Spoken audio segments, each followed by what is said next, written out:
Hindi. CJ? Hindi! Ate, ano yun? What were you thinking? Ate, nakakaya sa pamilya ng princess. Kabuhayan nyo ng pamilya ng pagkakasalan ko nang magiging hipag nyo na magiging nanay ng anak ko! Sorry talaga. Hindi ko naman alam na wala talagang mali yung nakasulat na happy ending sa website. Ikaw naman yung nag-iisip na may mali siya eh. Ano bang gusto kayong demanda na Tito Boy? Kulang na lang lumuhod ako sa harapan niya para wag lang yun tuloy? Ha? Pero kung sa akin yung ginawa, pinakulong na kita! Cut. CJ, What? that's too much. Nagkamali siya, umamin na siya, nagsorry siya. Isn't that enough? No, it's not enough. Gusto ko maintindihan kung bakit niya ginawa yun. Obviously, she's concerned about you. Ayaw na namin ma-associate ka with a girl na may question about you. What? That's why we did what we did. Wait. So you knew about this? Ba't niyo pinigilan sa Ate Teddy? Kasali ka ba rito?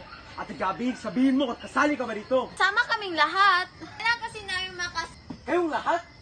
Ate Bobby, you agreed to this? No, I did not agree to this.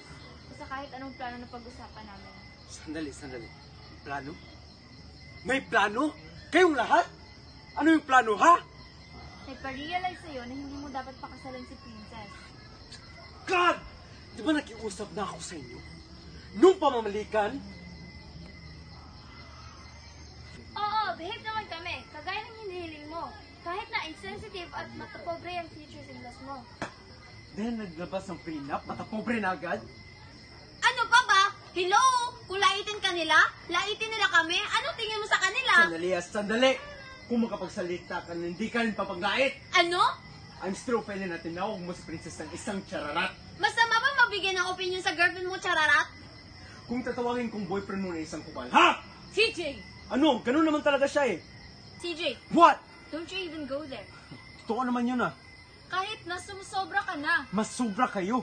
Sobra kayong makialam. Dahil sobra ka naming mahal.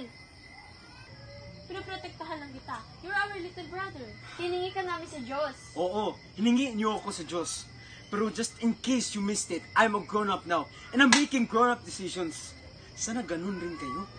At sana tanggapin nyo na matuloy ang kasal namin ni Princess kahit alam nyo ayaw nyo o hindi. God! My God! Tinuloy mo?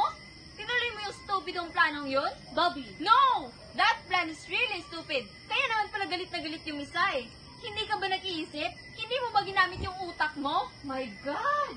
Gets ko na, saltak nga eh. Huwag mo na ulitin. O kaya nga eh. Ibig na mapigilan natin siya, ngayon, mas gusto niya nang pakasalan yung babaeng yun. Ang tanga lang! Mali ako, pero hindi ako tanga. O ba't sinabi ko bang tanga ka? Kakasabi mo lang, di ba? Nami-misinterpret yun na naman ako eh. Hindi ko sinabi yun. Ang sabi ko, ang kakasabi mo lang. Kakasabi mo lang. Sana kasi pinatatapos yung muna ako, kaya niyo ako nami-misinterpret eh. Ikaw no, palusot ka rin no. Ano? Naging lawyer ka lang, yabang-yabang mo na. Oh, so this is about me now. Ang yabang mo, palusot ka! Palusot ka! Palusot ka! Mayabang ka? Mayabang ka? Matapang ka? Yoy, kakarating lang ng nanay ninyo, nag-aaway na naman kayo. Naglalaro po ng charades na. Opo, charades.